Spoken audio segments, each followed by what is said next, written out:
So, welcome everybody. Um, I'm Angelo from the Sacred Inclusion Network, and if you'd like to know more about us, please visit our website, sacredinclusion.com. And today, we're honored to have Paula Maher Martin to lead us in our exploration, which we're calling Exploring Feminine Spirituality, Spiritual Maternity. Paula's a doctoral researcher in English at the University of Galway, where she's calling from. And her thesis has been funded by the Irish Research Council, and it investigates female development in 20th century extra-canonical literature, especially focusing on the work of Edith Stein, which she'll tell us about.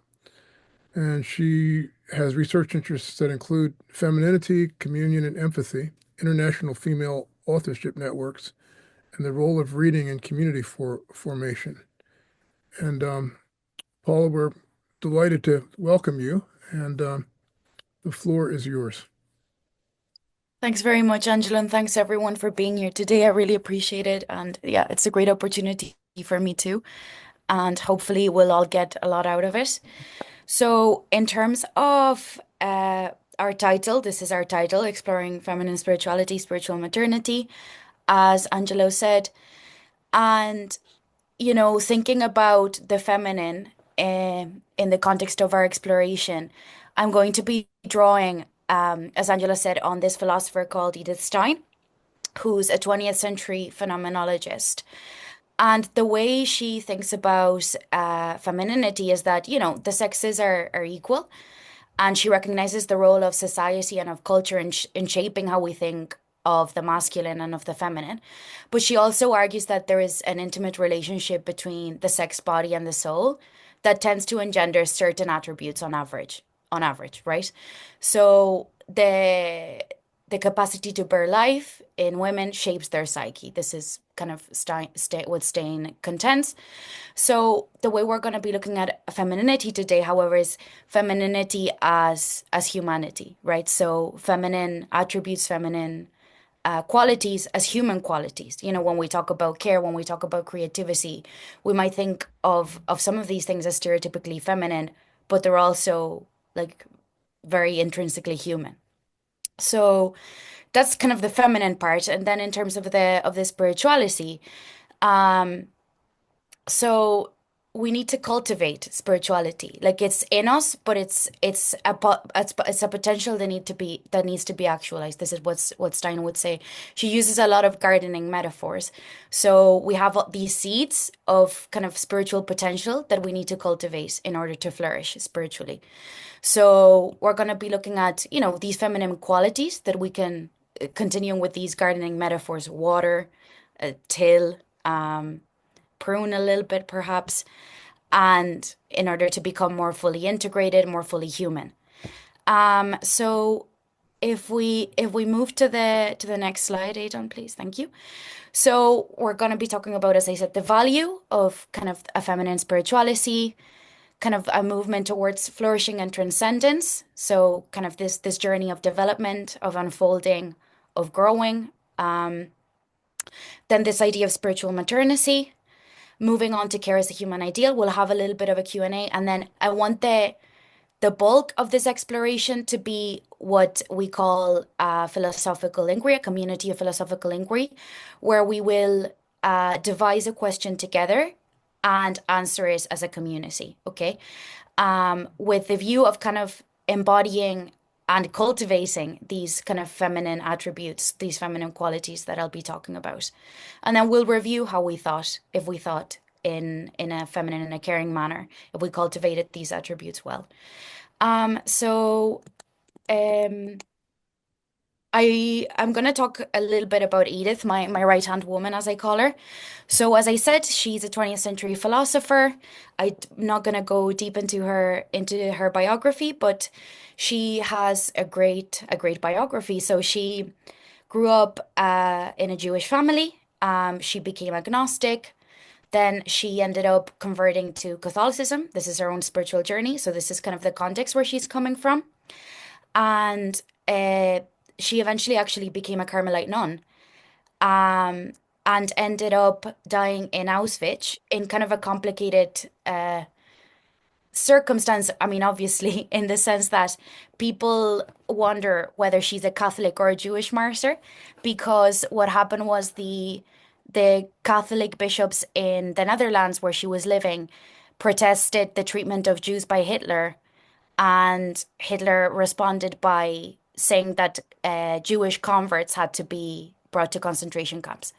So there's a lot of kind of identities intersecting, which make for a very kind of multidimensional philosophy. And the text I'm primarily discussing today is what is called now her essays on woman. And they're a collection of essays that Stein published in the 1930s that she delivered on women's education. So her perspective here is that, women have certain virtues and values that, that can be made valuable. So she first talks about them as attributes, as qualities that become valuable through cultivation. So having specific virtues and values also means that they have specific problems and needs.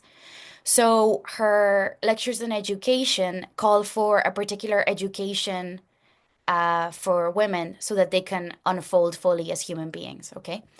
So in terms of this unfolding, we have certain dimensions, different dimensions that Stein discusses. So Stein talks about the human person having certain dispositions, like, as I keep saying, and then a calling. So the sex body is relevant, as I said, in Stein's conception, but human persons are equal, and there is a primacy of individuality and humanity in the paradigm of humanity that Stein describes. So we have, the human person. She talks about it being kind of three-dimensional, right? We have a humanity. So our disposition as humans, as I keep saying, is to develop, to grow, to flourish, to actualize our potentialities. And then the vocation there, the calling that we have, is to unite with the divine. Okay, so it's a spiritual journey. Stein says that human beings are body and their soul, which is important, like intimately united, they're one. Um, and within the soul, she distinguishes between mind, will, and heart. So the heart is very important in Steinian philosophy. The affections, which have a role both in the intellectual life, in the moral life, and just in the spiritual life as well, of course, as we're discussing today. So then she talks about the kind of the femininity and the masculinity, which again she speaks about on average, which is not stable really, as we will talk about as the talk unfolds. So again, humanity and individuality take primacy, and the virtues and tendency that she describes are as feminine and masculine are primarily human. And in terms of the vocation, right? So these are the virtues and tendencies. But the vocation, the way it manifests in kind of in action, is a spiritual maternity, which we will talk about later as well, but also spiritual paternity. So we could say there's a kind of gendered vocation to care, but the care is the fundamental aspect there.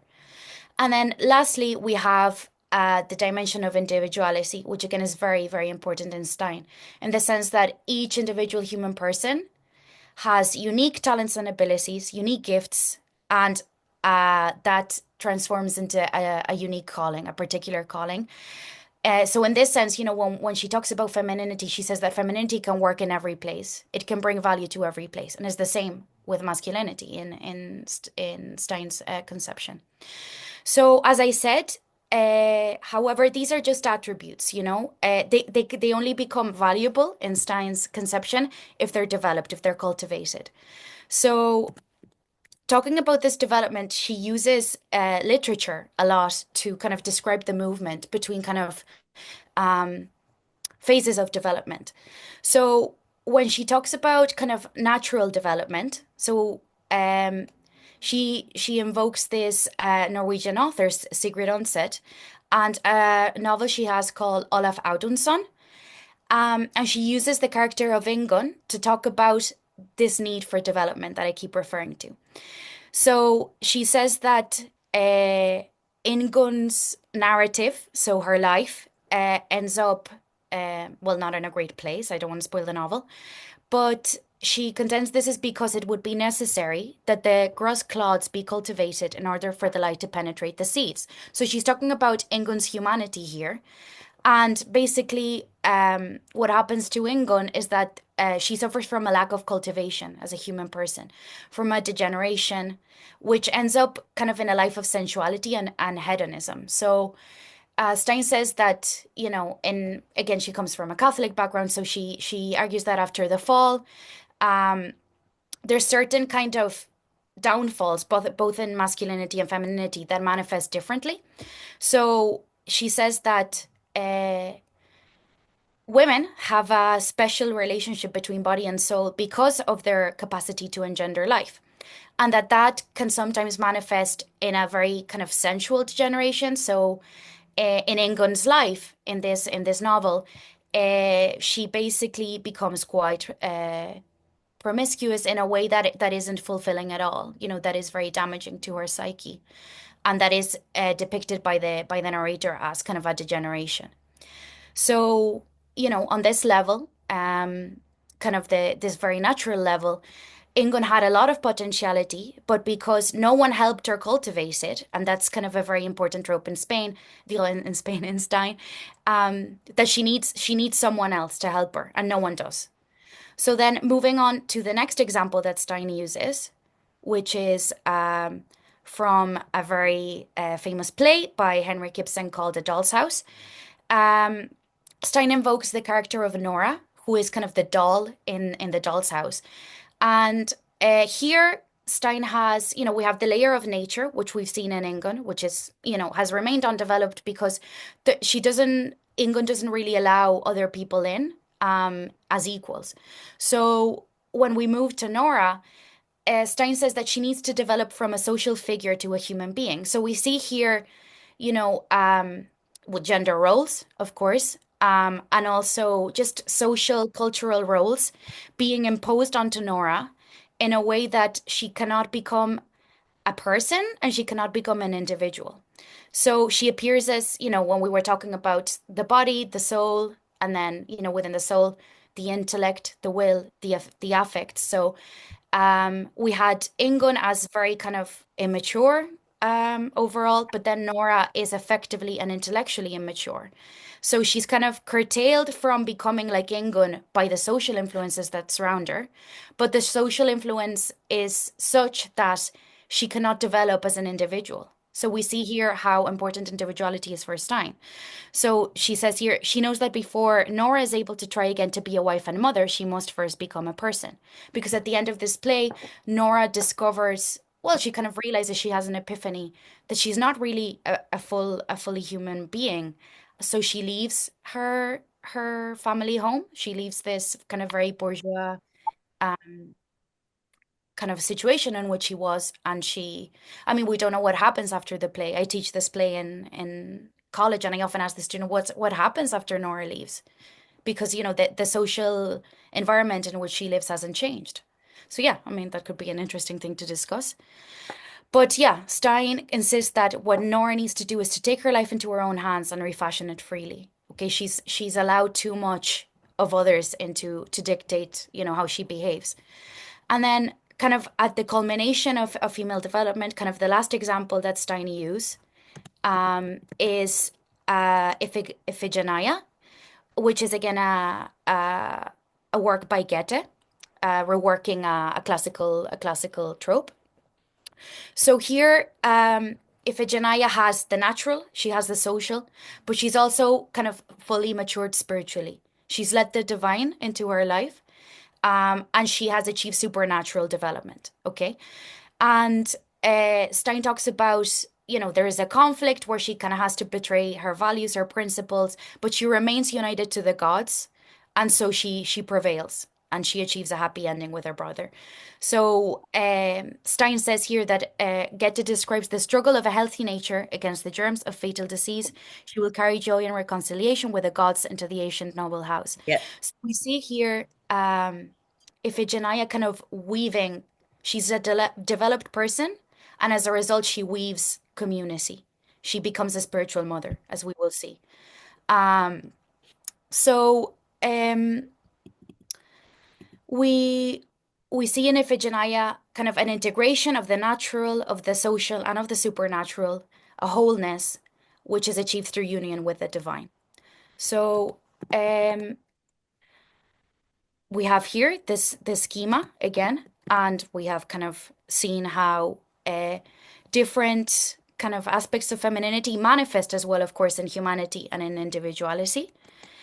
So everything's interwoven as separate as I have it there. But then, we see in Iphigenia when attributes, when what we see as feminine attributes, this kind of a natural inclination to be kind of effectively attuned, to be emotionally attuned, what Stein calls the attention to the concrete and the personal, when all those things actually become valuable, become values, become things that we should cultivate in ourselves. So we Stein talks about um, these values being how a woman has a natural attention to the concrete and to the personal, to wholeness. So I have a quote here from a novel that we might look at after, where the protagonist is kind of like Iphigenia. She has achieved an individual maturity that leads to her becoming a spiritual mother for the people around her. And the narrator says that she saw beauty in ordinary little things and took pleasure in it. And this was just as well, because she had had very little pleasure in her life. She took pleasure in a well made cake, a smoothly ironed napkin, a pretty blouse. Laundered and pressed, she liked to see the garden well dug, the rich soil brown and gravid. She loved her flowers. So this is this attention to the concrete that Stein talks about as an attribute of femininity. But then Stein urges us to advance from the objective outlook to the proper personal one, which is also the attitude which is actually most highly objective. She then centers the necessity to seek for God's image in each human being. So, kind of the culmination of humanity, not only of femininity for Stein, is this regard for the personal, which she contends because of the structure of the woman's body comes more naturally to her. So that how basically woman is more attentive to the personal naturally and to develop herself and others as a whole in a kind of in an integrated manner. So uh, in concrete things like the well-made cake, the smoothly ironed napkin, the pretty blouse, of course, in nature, this character, which is from a novel by D. Stevenson called Victoria Cottage. This character loves gardening, which is interesting, seeing all the gardening metaphors that Stein uses. And, she sees the beauty in the ordinary, in the concrete, and in other people. And even though there's no specific kind of spiritual journey, arguably, Stein would say, it seems to me, that it is in creation, in reality, in nature, in other people, in the very concrete and in the individual human person that we encounter the divine. So it is in, again, the ordinary, the personal, that we encounter the divine most closely. So what this kind of journey shows, Ingun, Nora, Iphigenia, it shows that we need, we have natural parameters, but we need other people to develop, when we move from Ingun to Nora.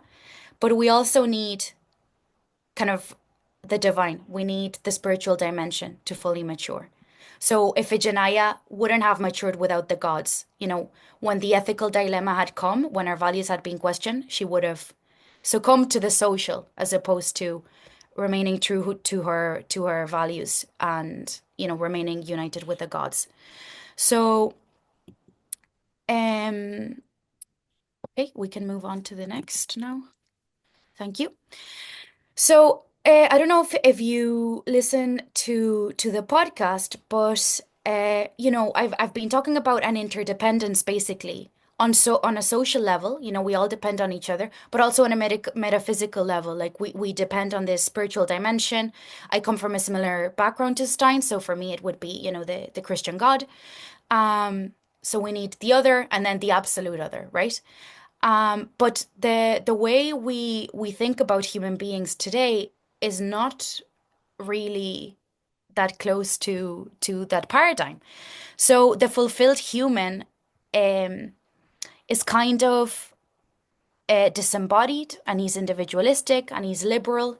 So these are three attributes that Stein talks about in her contemporary feminism, which she critiques.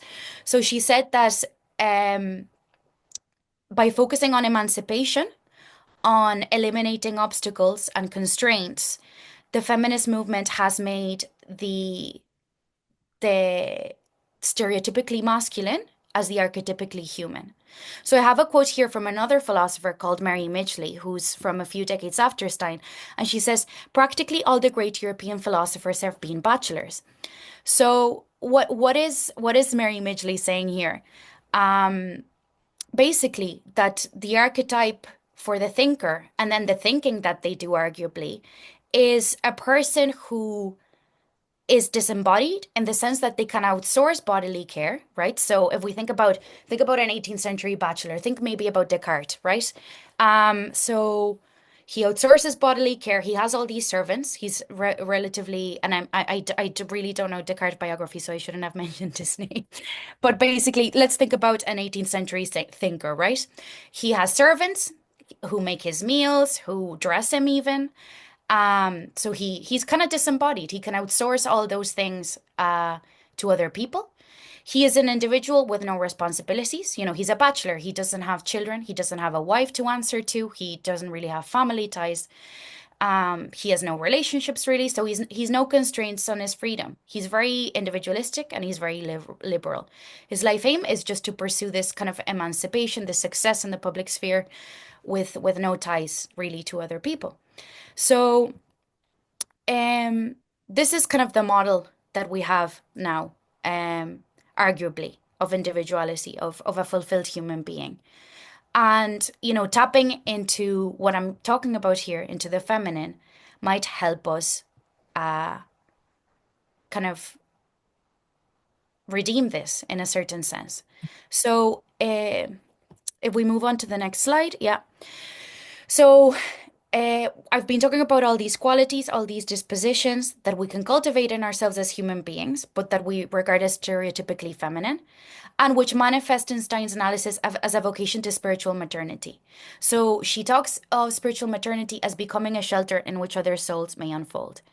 So, when we talk about spiritual maternity, this does not mean that it's a disembodied maternity, because that would kind of contradict everything I'm saying. So spiritual maternity is, of course, tied to physical maternity, or to the potential to be able to be physically maternal, to have children. But it's kind of, it also designates a certain sense in that every single human person is called to care for every single other human person. So, basically, that, even if we're single, even if we're celibate, as Stein was, she was a nun, that we can kind of mother and nurture other souls to help them develop, okay? Which is, in Stein's paradigm, the whole point. So that the model she often uses of spiritual maternity is a nun. So she says the nun is called to be a mother for all redeemed humanity, whether she works directly with the soul herself or whether she only brings forth through her sacrifice. So when Stein talks about spiritual maternity, she talks about the assistance lent to all creatures in order to lead them toward perfection. So this extends to all creatures. It's not only to a woman's children, if she does have physical children, or even, to proximity. It should extend to all of humanity in Stein's analysis. Every other person is responsible for every other single person. So the picture I have here actually is a funny one. It's called More Heavens Than One, and it comes up in one of the novels I'm studying. So one of the characters talks about this picture. And in this novel, the main character is matchmaking everyone. She wants everyone to get married like her, to have children, and her friend Jean is actually quite happy being single. So she thinks of this picture of the nun, who could be fulfilled, we're not sure, and then of the mother with her child. And Jean is like, she needs to understand that there are more heavens than one, that there are more than that there is more than a single path to fulfillment and to spiritual maternity. And thinking about that, spiritual maternity is also a potentiality. It also needs to be cultivated. So in the examples I've given thus far, like a person needs to be kind of on the road to the development in order to be able to help others to development. Because Stein talks about particular forms of kind of degeneration here. So in this novel, in this kind of account that I gave of the matchmaker, um, we have a tendency sometimes of kind of projecting, so of assuming what is good for other people. Whereas Stein's whole philosophy was actually based on her doctoral thesis, which was on the problem of empathy. And empathy for Stein begins in the body and is a result of kind of repeatedly engaging with another person in order to come close to knowing them, but knowing that you can't ever know them actually. No one can inhabit another person's what she calls a zero point of orientation. We're each a zero point of orientation. So all we can do is listen actually and be receptive and do our best to repeatedly reiterate that act of empathy. Empathy as knowledge here, not as appropriating the other's experience, in order that we may care for them the best way. Not projecting like Alda, not being like, you need to be married like me to be happy with her friend Jean. But also, there's another example in another of the novels I study where, there's this woman called Mildred in this novel called Excellent Women, and all she does is serve other people. She doesn't really have an identity of her own. And Stein talks of that also as degeneration because Mildred is doing an injustice to her personhood in neglecting to in neglecting her individual vocation, as I was talking about, and in becoming subservient to other people. In a way that is actually also a form of exercising power in a sense, because the only level on which she can engage with other people is if they're vulnerable, if they are dependent on her. So if we move on to the next slide, um, we have kind of a little guide to integration. So um, we need to embrace the fullness of humanity, Stein would say, because we need the gifts of both women and men. I know I've been talking about femininity a lot, but Stein, when she talks about spiritual maternity, she also talks about spiritual paternity. And, this designates again care as a human ideal, so helping other people to develop and to flourish is why we're here, Stein believes. And, flourishing is union with the divine for Stein. So the way we embrace this fullness of humanity and counteract, the liberalism, the individualism, and the idealism is to, care for ourselves and our vulnerable bodies, as we did at the beginning of this exploration. We took a moment to, come back to our bodies, to tend to our bodies, and that is extremely important. And then, of course, we care for others in sacrifice and love, and we develop our own virtues and talents, as I've been saying. But, kind of what I want to leave you with is that Stein says that, individual human beings need each other, women and men need each other. So when we become fully integrated human beings, in Stein's view, we become another Christ in whom the barriers have dropped and the positive values of masculine and feminine nature are united. So again, Stein insists that masculine and feminine virtues are primarily human. So when she actually thinks about saints, she says, that is why we see in holy men a womanly tenderness and a truly maternal solicitude for the souls entrusted to them, while in holy women there is manly boldness, proficiency, and determination. So when we achieve development, when we become like Iphigenia, we are kind of perfectly embodying the masculine and the feminine virtues. We're uniting them both. So we've learned from every individual human being we've met, and from women and from men. So Stein concludes that, in contrast with a liberal capitalist conception of selfhood, in which subjects are similar specialized atoms in a mechanistically ordered structure, whose liberties are curtailed by those of others, the subject becomes conscious of a mutual responsibilities. This transcends an economy of rights and anticipates an ethics of care. So we've kind of overcome this kind of atomization that we see across society. We have a care crisis, which we can talk about more. We have we have a crisis of masculinity and of femininity, arguably. And the kind of the aim, hopefully, of this exploration is that we become conscious of this mutual responsibility. Um, yeah, and embrace the fullness of humanity. That's kind of the end of my theory part. Um, and we can move on now to a little Q&A, and then we will do kind of the bulk of the work, which will be inquiring in community. Thank you very much for your attention.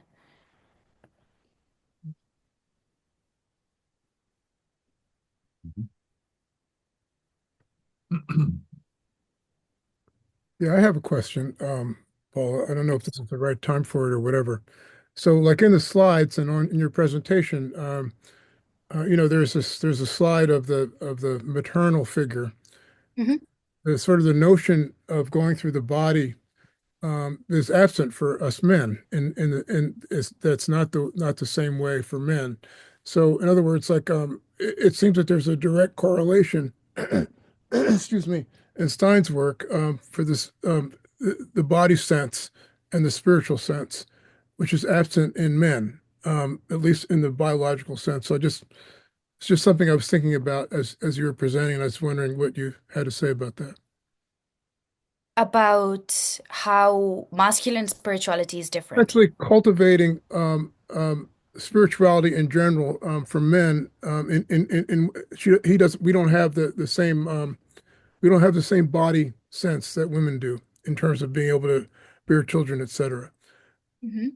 So anyway, I don't know if I'm being clear or not, but Yeah, I think I see what you're getting at. So Stein would say that, we've been talking about the feminine qualities that can become virtues, but she also talks about masculine qualities that have this potential to become virtues, and they're slightly different. But like, I think what I wanted to emphasize in this presentation is that men also have bodies. Men also have, like, the anthropological structure is the same. So the kind of the paradigm is the same. What differs is, as you're gesturing at kind of the sex body. And basically, Stein says that men have the ability, kind of the capacity for a special attention to the objective as opposed to the subjective, and then to kind of pursuing something single-handedly, and it usually is, Stein sees it as the kind of the professional realm. So she says that men in that way need women who kind of tend more towards wholeness as opposed to a one-sided development. But women also need men, to contain, kind of, and to learn from.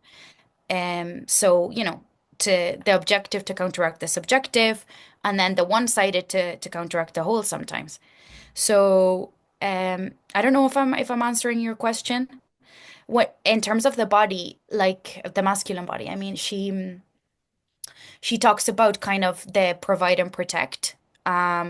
But again, I'm just reluctant to emphasize that because Stein does kind of really emphasize the humanity and individuality as having primacy over the the kind of masculine and feminine roles that will appear on average. So yeah, spiritual paternity is very similar in many ways to spiritual maternity. Of course, different in others. Um, but yeah, you I don't have know if a that. question from Jesse. Yes, Jesse, thank you so much. I wanted to continue the thought. I think the spiritual journey is to neglect the stereotypes because we're on a path of wholeness. So the masculine stereotype is no longer deficient, Hmm. but cultivating virtues, giving attention to values, Hmm. and if they're traditionally thought of sensitivity and empathy as feminine values, they're no longer because we're all on this spiritual path. So it's not about bearing children, it's about bearing wholeness Yeah. and and the wholeness of the personality and the soul, the union. Uh, so I think this is great. It's hard to follow the literature that you've been Oh, I'm teaching, sorry about that. Yeah. but I mean, the I gave a very brief kind of plot summary. So many, yeah. Yeah. but several. But it would be fascinating. I haven't looked up Edith Stein yet. Yeah. Thank you. Yeah, no, that's kind of the takeaway I want, kind of to overcome the stereotypes and embrace wholeness. And Yeah, also embrace kind of what we consider masculine and feminine as the human, as primarily human. yeah. Well, what else would they be? Yeah, exactly. Exactly.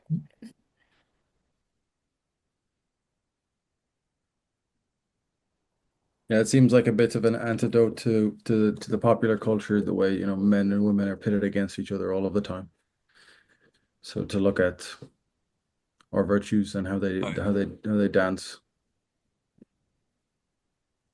Yeah. Do you remember what was it you said around modern feminist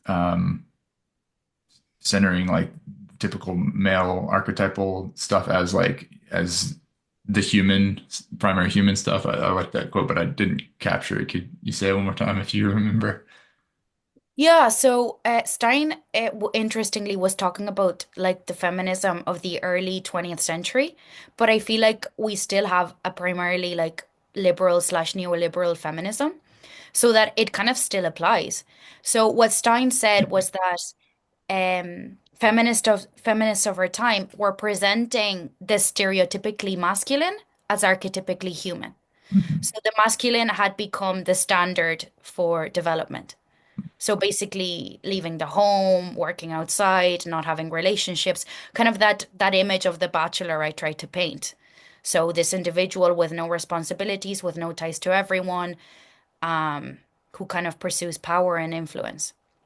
In a very disembodied fashion, because that's another thing, I kind of alluded to the care crisis, but we seem to be both reluctant and almost like implicitly despising care, even though we all need care, and we all have vulnerable bodies that need attention from other people at different points of our lives. We're very vulnerable when we're born, we're very vulnerable as we approach death. And for so many people throughout, and I mean for everyone needs a hand at some point, a very physical hand to help them. Um, and yeah, like I feel like especially for contemporary women, like we like the kind of paradigm, and I'm not criticizing this, but like it's just the way it is to outsource care. Um, and it's usually to working class migrant women that we outsource it to, which is kind of extremely problematic if you think about it, you know? Like the middle class white woman can't and shouldn't care. She has better things to do, is what we seem to be saying. But, the kind of migrant working class woman can and should care for the children. Yeah, anyway, I'm kind of ranting, sorry. I really liked what you said. I think it was you were referencing Stein with this idea of the nun kind of representing this individual who holds space for the unfolding of this Yeah. kind of process of becoming holistic or becoming whole.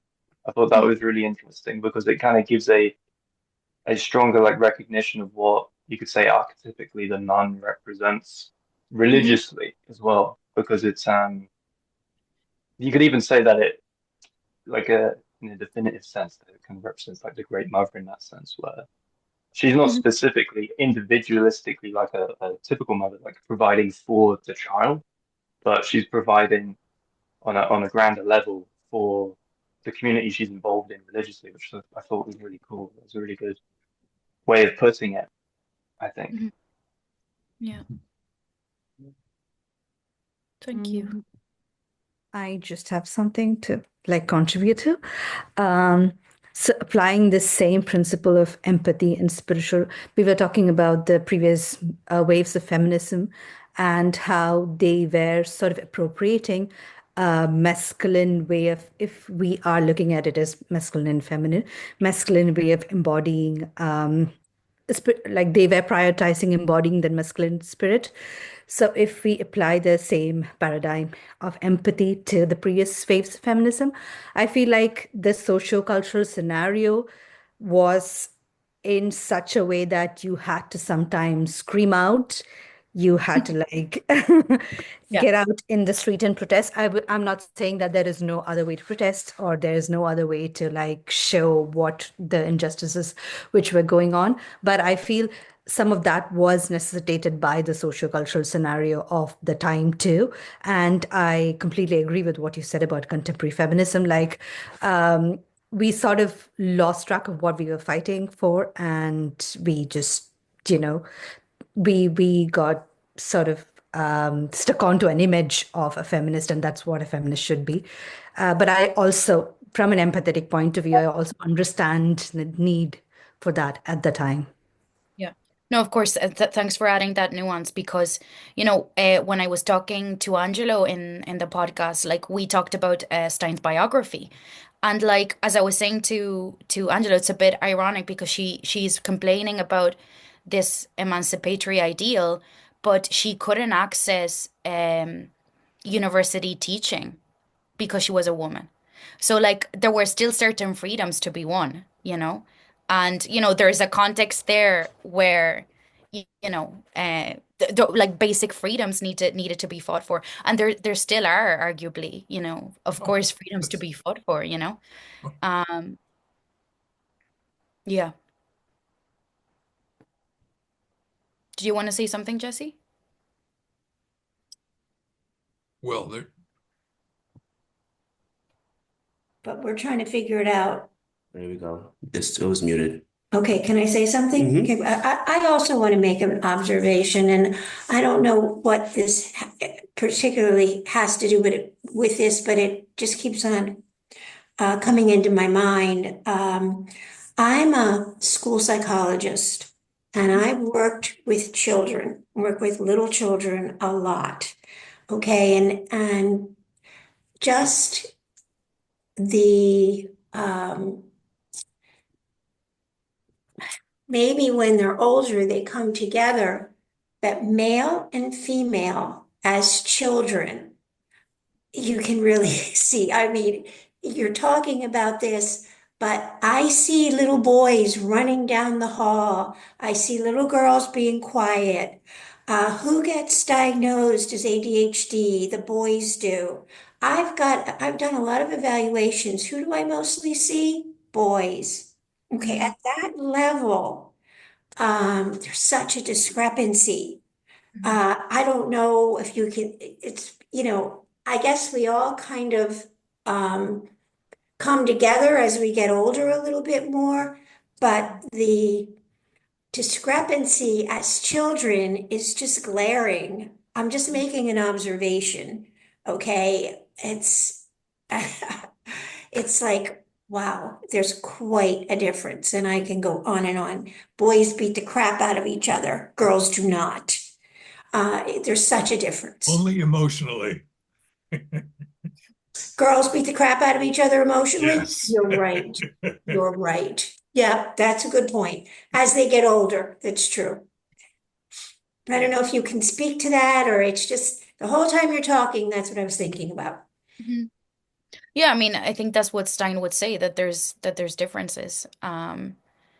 But that ultimately we can and should learn from each other. That both men and women have virtues that really enrich the other.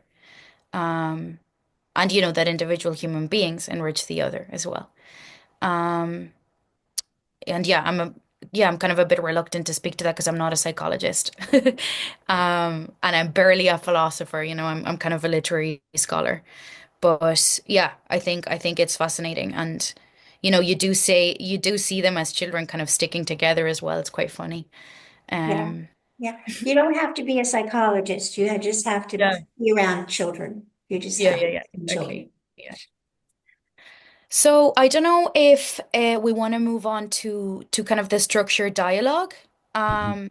I mean the discussion is already very lively. Um, but yeah, what do we think? Let's do it. Do it. Okay, so this method is called, well, it's inspired by a pedagogy called the Community of Philosophical Inquiry. And I have there another Stein quote where she says that each member of humanity has his own character, which he must develop if the whole is to attain development. So basically, we flourish in community, kind of what I've been alluding to constantly.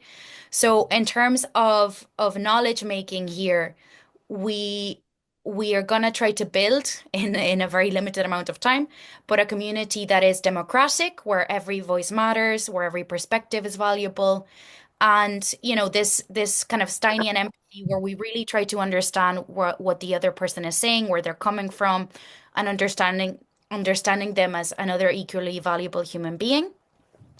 And in terms of the way we're going to try to think is, you know, we're going to try to prioritize a caring thinking. So to prioritize kind of the role of the emotions in guiding us to knowledge. So the emotions guide us to see what we value, you know, if we feel for something, is if something sparks feeling in us, it usually means that we value it one way or another.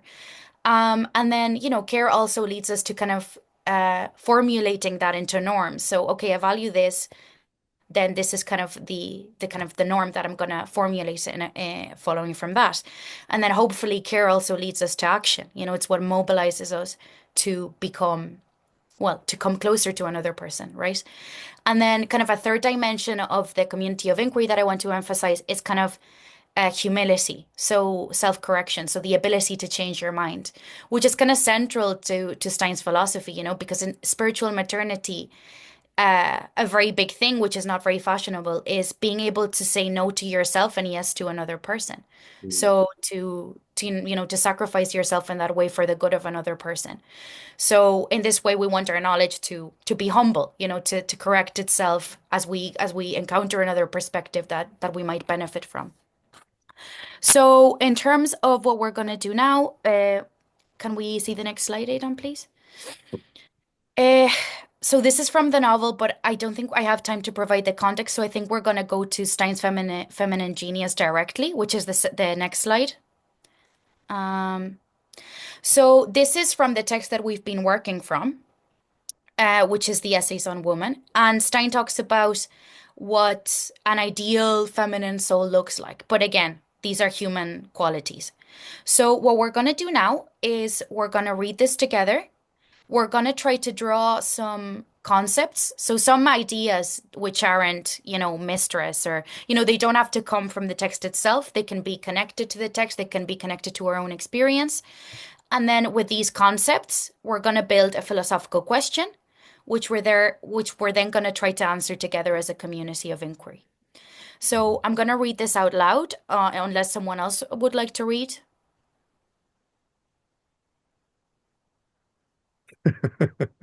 Okay, I'll read that.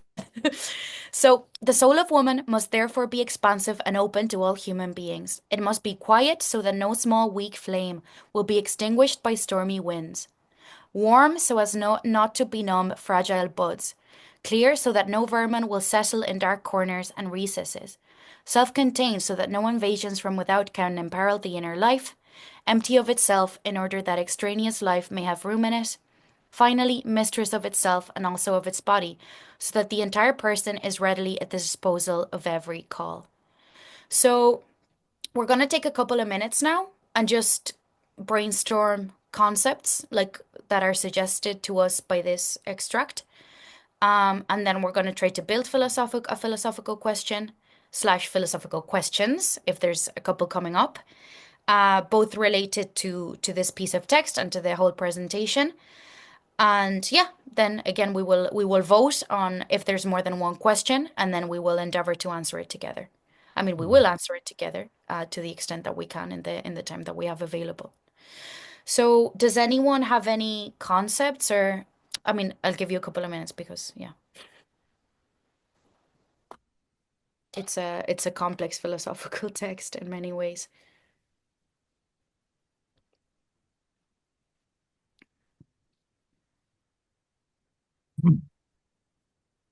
You know, I must interject that the immediacy of our social condition, which is concrete, is that the divisiveness in the United States is extinguished by stormy winds.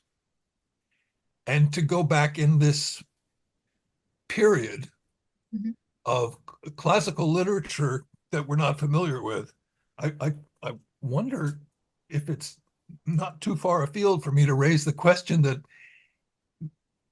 something that's more material to our lives, and we're not all here from America. So I'm speaking out of turn, perhaps, but I'm just jarred by this extract because in my mind, I'm really thinking that the stormy winds are very, very present daily with us. You don't have to read the news because it doesn't change. It just keeps coming up differently every day. And it's very immediate. It's very concrete. Our values are challenged. Our values must envelop the spiritual effort that we have to undertake in order to right our democracy, which threatens the world order. So maybe I'm not being impertinent, but I don't know. I'd love to hear. Well, I was actually thinking of something along the same lines, but maybe not so provocative. But we talk about the stormy winds and having a quiet soul. Yeah. I guess the way I would rephrase what Jesse had to say is it's difficult to do that because there's so many stormy winds around, and maybe it makes it more imperative to do so. But it's a challenge right now. It doesn't matter whether you read the news or not. It's just all that stuff is just coming at you all the time. I can't speak from the circumstance of those of us that are in other countries right now. No, it's very much the same similar feeling here in So Ireland. intense. Oh yeah. I feel like a question that seems to be arising from the community right now is something like how can we preserve kind of this quietude in the soul in the midst of such turmoil, politically, socially, economically. Would that be a question that everyone would be happy to answer together? Sure. Yeah. That's perfect. Can we add technologically into that mix? Yeah, Yeah, of course. I will kind of write it into the chat. If everyone's okay with that, we will inquire this question. So how can we preserve? Oh, I'm very grateful. Thank you. Yeah. The slide 2 before this extract, I thought was useful because the first category is democratic. Yeah. The care and values is very important. And the third one, self-correction. Certainly humility is a good bridge to try to build with. Yeah. If we're concerned with the culture wars and bridging that gap, which is our value and our action. And that's why I think creating spaces like this, where, diverse perspectives encounter each other, is so valuable. No doubt. Yeah. So we have our question, which is how can we preserve peace in our souls in the midst of turmoil? And I'm going to leave everything kind of open, as in the turmoil. We've qualified the turmoil already, but I'm going to leave that kind of open for the sake of the inquiry. So without further ado,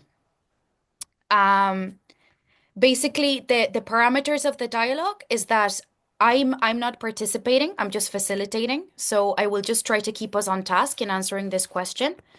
And the other the only rule is that to speak, a person raises their hand or their Zoom hand, and then once a person has spoken, they give speech to the next person.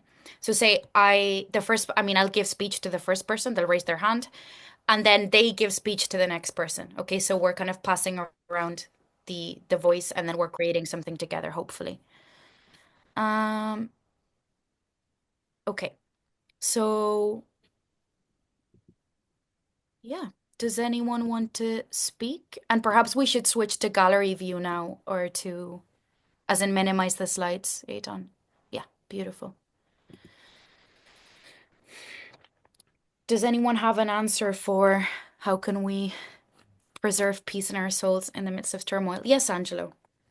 I hear that, Stein talked about community and empathy a lot, and this seems like it's at least a partial antidote.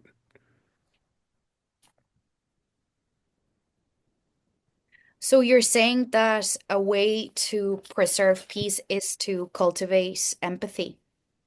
Well, I was thinking about the community aspect, because if all the winds of the turmoil are going on all around us, this is not a unique feeling of an individual, and on some level, it's helpful to recognize that other people are in the same boat, I'll say, and yeah, and also there's this tendency to self-isolate. Mhm. There are people that are far less fortunate than us, that in order to have a good um, empathetic understanding, it's useful to come out of our isolated shells. So I think Mhm. about this word community. Mhm.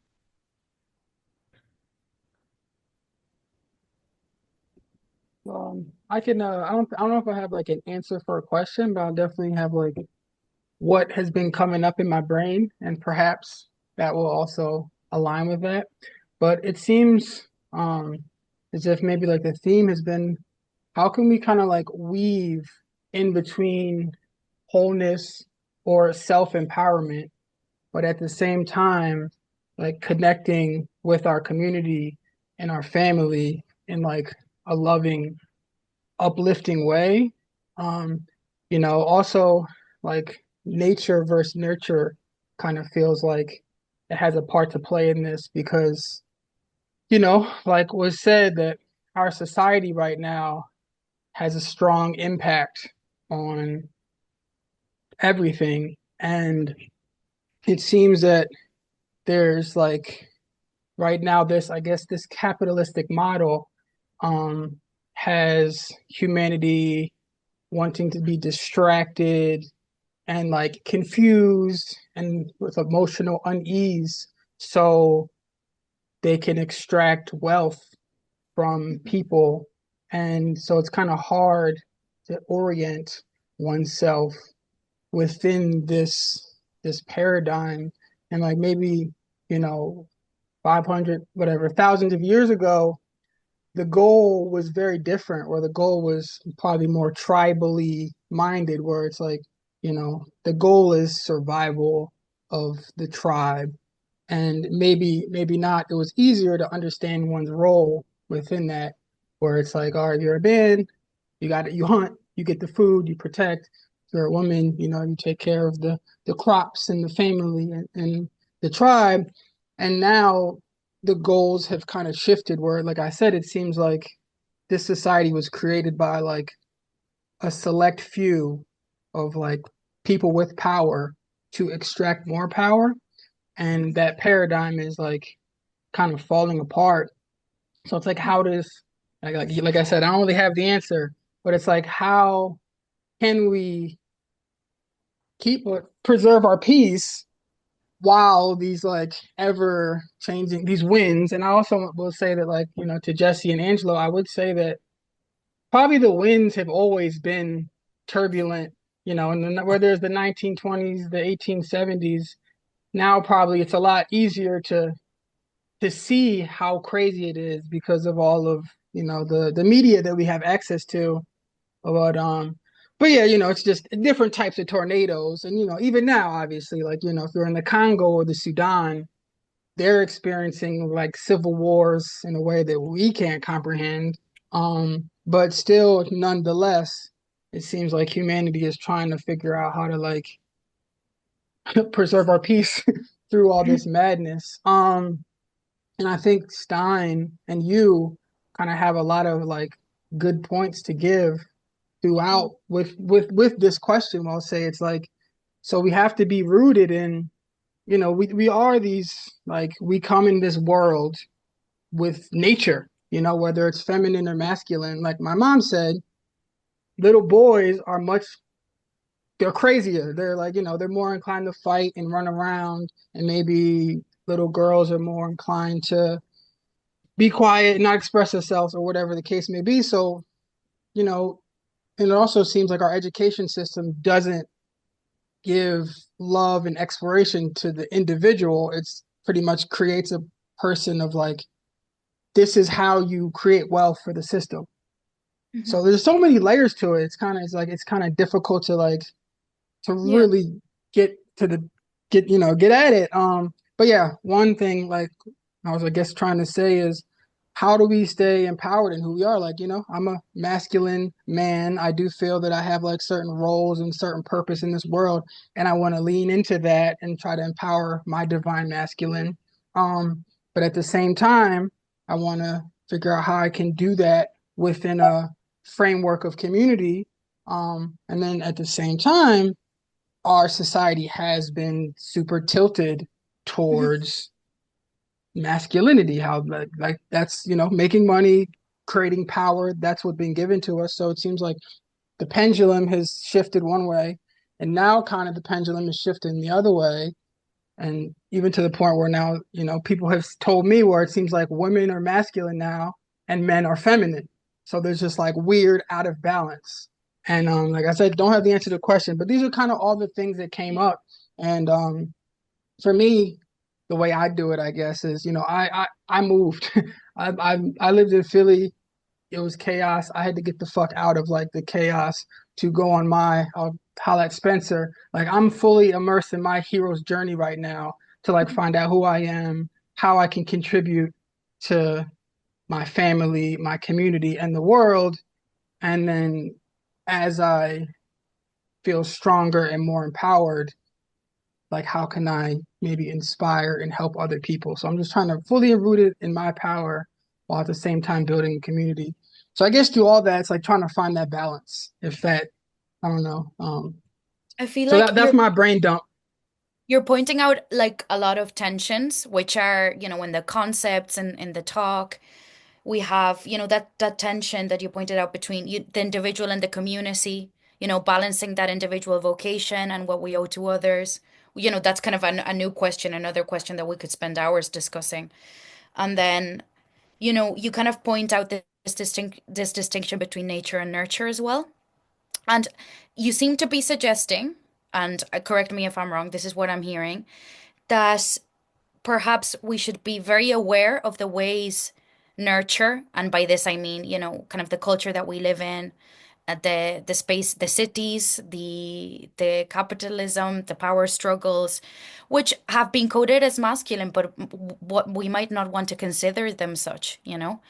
Um, Oh, God. the ways, we might remain aware of this kind of the effect of nurture and remain rooted in nature. This is kind of what I'm getting from your brain dump, as you called it.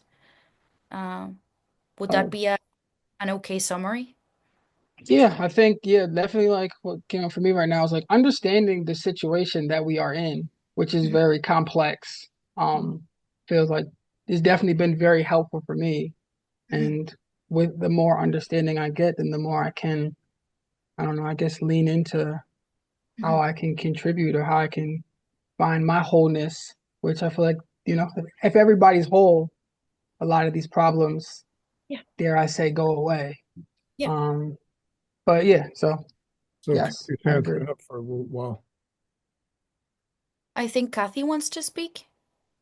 Well, I was going to say for me, I find in the United States, the political environment is so toxic, and it's a male toxicity that exists.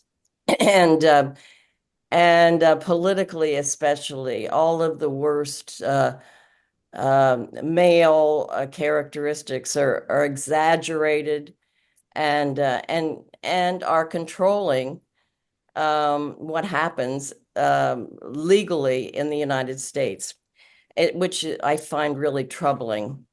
And I I do what I can in order to fight this. What I male characteristics? oh,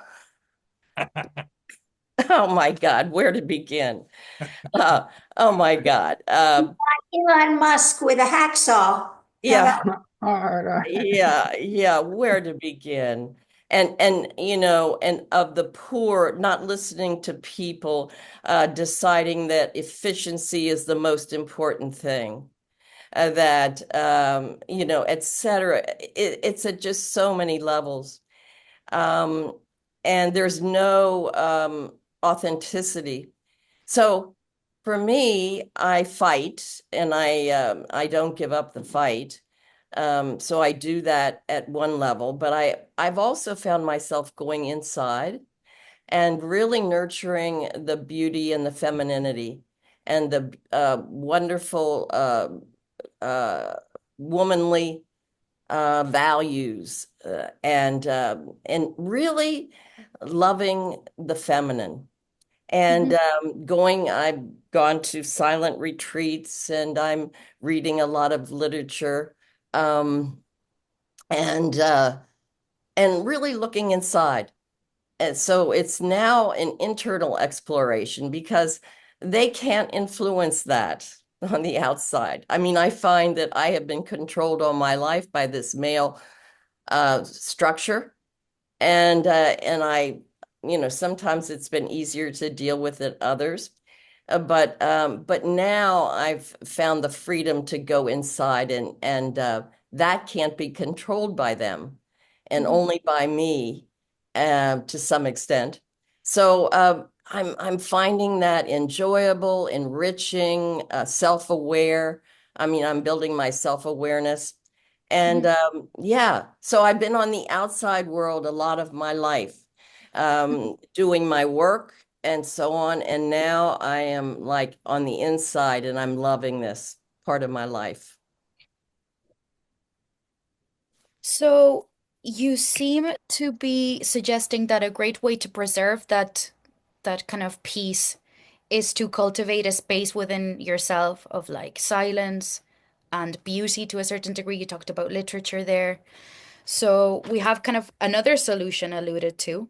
Um, I wonder though, you've talked about fighting. I wonder if you could elaborate on that, but in what way can we move from this inner space outside? Of course, I think it's really important that we cultivate the wholeness of the self. And I think you've gestured at beautiful ways to do that. Tell me more about the fight and other Oh, ways of engaging with the outside, with the turmoil, I guess. yeah. Well, I belong to a political party, Democratic Party. I have been active in that. I've even been an elected representative from 1.5 counties in my area. And so I've been doing that work. I'm connected with them. I contribute money significantly to the cause, various causes to fight. And so those are mainly the efforts that I have put in. And I have professional groups that we talk about it, and ideas on how to counteract what's happening in our country. So I'm connected there too. So you are kind of counteracting this turmoil through political action. Yes. Through political action, kind of, which also seems to occur from what you're saying on a very kind of in spaces like this where dialogue Yeah. is Yes. That's another. great.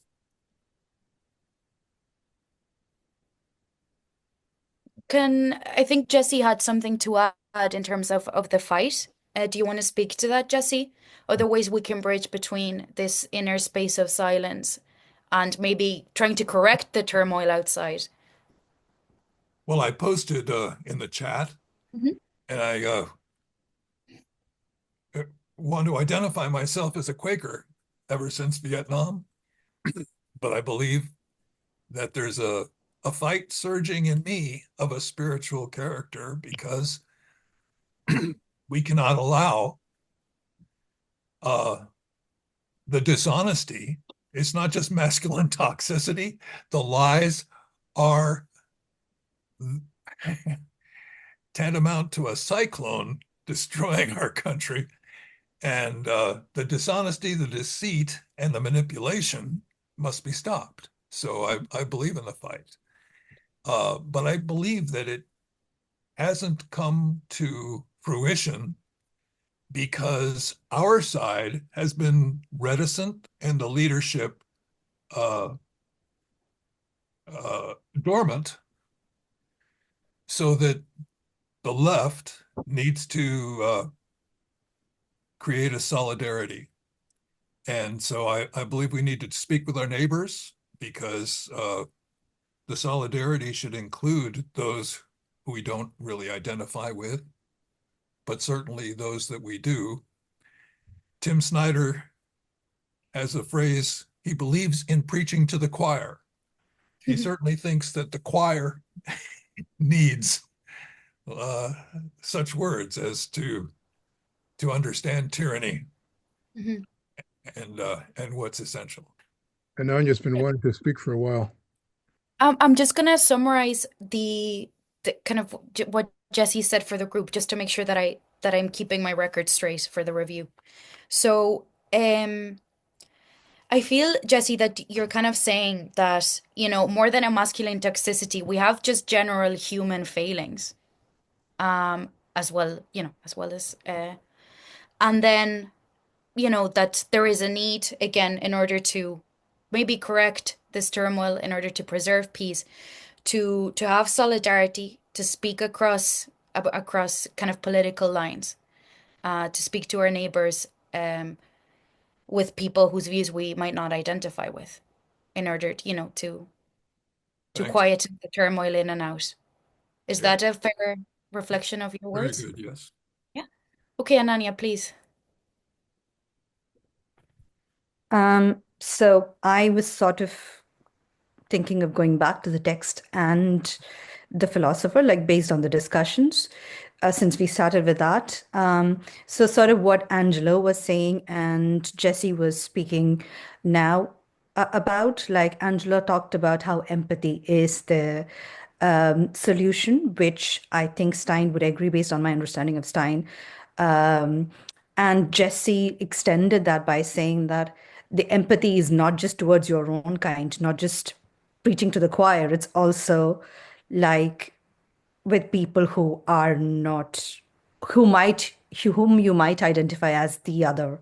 So that extension of empathy towards people who might diverge from your point of view or your ways of life would be an active solution if we apply Stein's thinking based on my limited understanding from this, I think. And another thing I would like to add is based on what Ian was saying. Again, I've not read the text completely, but from the excerpt that I saw here, I don't think she is speaking about femininity and masculinity as something which is dualistic to two different kinds of bodies. I think she is talking about an interplay of femininity and masculinity within a single body, whether you identify as a man or a woman or another gender. So within a same body. And I like you added, Paula, I don't feel that the problems can be ascribed to toxic masculinity alone. Yes, masculinity can become toxic, yes, but Stein also shows an example, and masculinity has become toxic a lot, yes. She also shows an example where you are trying to embody certain feminine values without, tending to yourself. You said an example of such a character, Paula, where she's giving and giving and giving without thinking about herself. So both can go either ways. It's not just, the masculine that we are fighting against and the feminine that we're trying to champion. Yeah. So, Thanks, yeah. Anani, for the summary, because you kind of brought us back to that first point that was made. Angelo said that empathy was a good corrective. Then, as you said, Jesse added that, it's not just towards our own people that we should be empathetic. We should our own people. I mean, I say that kind of in quotation marks, but that, what we perceive as the other is the person that perhaps we should kind of extend our empathy towards most. Empathy as understanding and not only as care or as feeling with, making the effort to understand the other. And then you brought us back to this idea that that gender is kind of unstable in Stein. It's not really a binary, perhaps. And then, you brought us back to the idea that there's also kind of a toxic femininity. Stein identifies because there's like a toxic humanity. Human beings are imperfect and they fail in very many ways. So, I see Spencer in my screen. Yes. Yeah, I just wanted to add, I think like go back to what Stein was saying from what you quoted from her, is that I think a really good potential antidote to a lot of these kind of conflicts or like, quote unquote culture wars or these fights that people are having against each other, could really be solved in a way where we apply like Stein's concept of empathy to education, but also to understanding and observing the world. Like, how am I going to encounter my desire to understand the truth, rather than force my kind of opinion onto the world and then interpret it as a form of truth in a way? Because if I'm to try and understand something, I need to approach it with empathy. If I don't approach it with empathy in an educated way to try and learn what the truth of something is, then this culture war is more likely to happen, right? There's going to be less empathy. There's going to be less an attempt to understand what something actually represents. Let's say, you could. I mean, I'm looking at a church right now, window, and it's like some people would perceive that as a form of oppression in some sort of way, and then there'll be people who are really trying to understand what the truth of that is and see it completely differently. So, like, which person in that context is actually embracing empathy to understand something, as opposed to actually just embracing their kind of opinion that doesn't hold much empathy, but more of a form of like individualism or some form of egotistical kind of desire or something, right?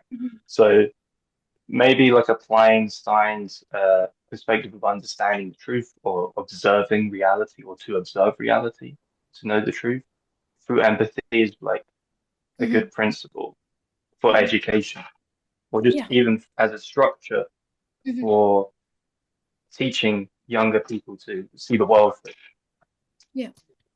So I think Spencer brought us kind of full circle to empathy again, and to empathy both as a great ingredient to an education, so that could be one of our potential solutions, but also as a general attitude of receptivity to the world and to other people, as opposed to trying to project, trying to identify reality with the preconceptions we have of it, just kind of being receptive to what is there.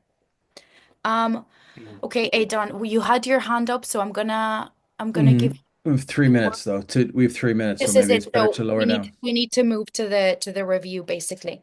So we came up with, if you want to put the slides up again, please. And then, I'm going to try to summarize the main points. And then we are going to try to think about how we thought. So yeah, that's our review.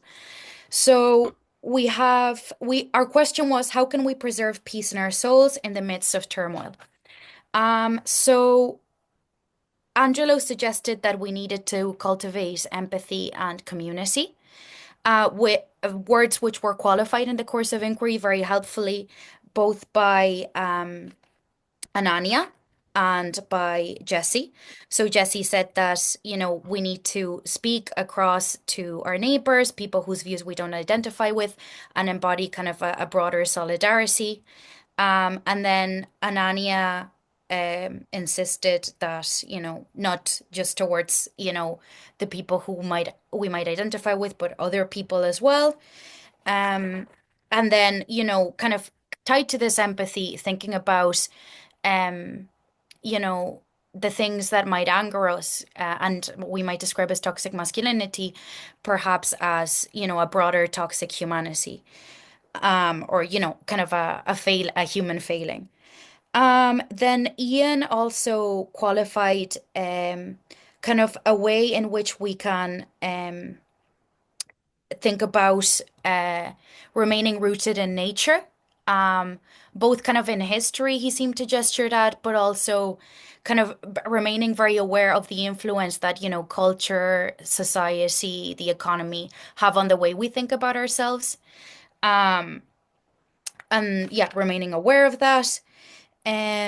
Kathy gave us very practical ways in which we can kind of combat this turmoil. So we can fight politically, we can create groups like these where we, try to bridge perspectives, extend the solidarity, and then also cultivating an inner space where we're, nurturing our femininity and masculinity, or we're nurturing values when where we're kind of having a space of silence and beauty and literature that we can retreat into where people can't get to us in a certain degree. So a refuge, a shelter, becoming a shelter for ourselves, perhaps.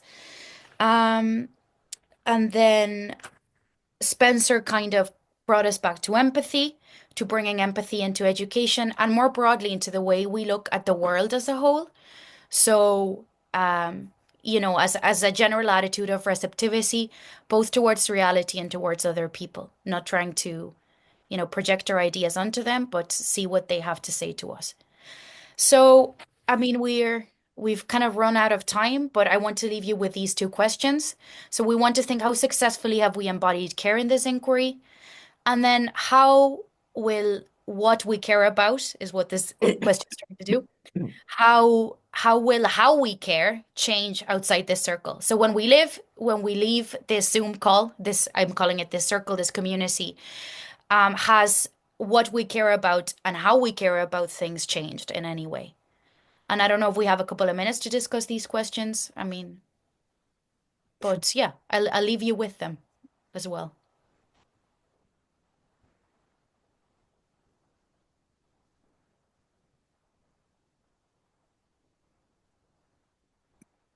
Does anyone have any thoughts that they'd like to share? Well, the last part about what we're going to do with it is that's the thing for me that comes up. Yeah. And I don't Paula, I think it's beautiful to use the word care here, where we've all demonstrated how much we care and how also to handle it with care. Mhm. I find that very helpful. Mhm. Thanks. I also think the care paradigm that, you have demonstrated throughout your slides and even now is something that we can carry with us forward. And also one question that Jesse and Angelo asked were about how do you tend to the flame when there's a storm outside? And I think Kathy had a very good answer for that. She was talking about what I would term, I mean, not that the terminology is important, but since we are bound by the limits of language, to call things, label things in some ways, as passive resistance, which is to tend to oneself and Mhm. to tend to that flame, like Stein said, even when the storm is Yeah, going, and also active resistance, which is like going out, demonstrating, fighting. So I think both of those, that interplay of passive resistance and active resistance was there in a way in the quote that you showed in the beginning too. exactly. And they're very kind of concrete, tangible ways of answering the question, of trying to think about how we might resist the turmoil or to remain in peace and to create peace around us, hopefully. Mm-hmm. Yes, Lorraine? Sorry, it's actually Avery. Oh, No, one thing I'm thinking about as I leave this and how I show up in my community and relationships in life is I don't want to bring the storm because oftentimes I might be the storm that blows out someone else's candle. And I want to embody that quietude within myself by caring for myself in certain ways. And also showing up and caring for others by giving them the space to you know, to be them or to speak up and to share how they feel.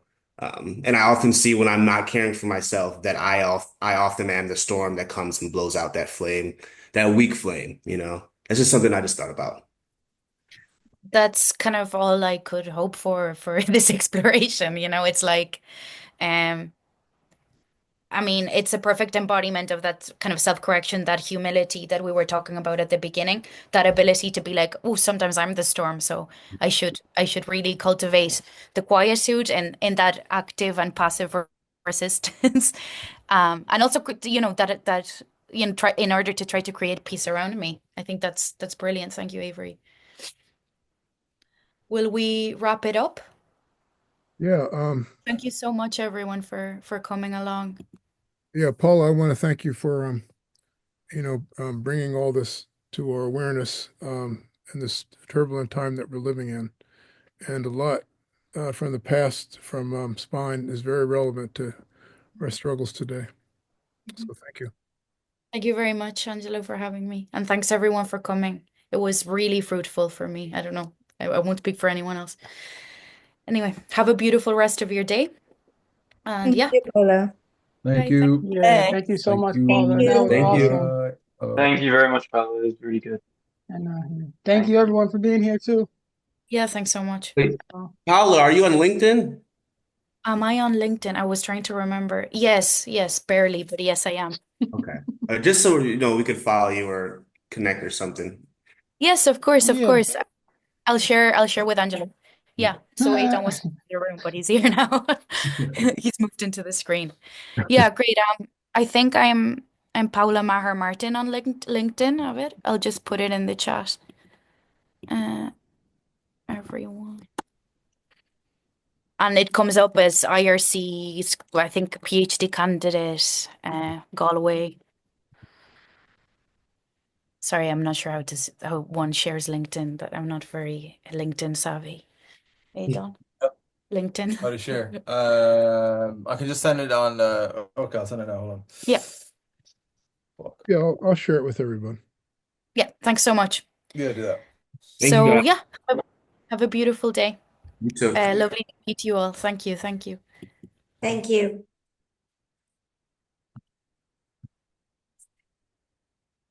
See you all.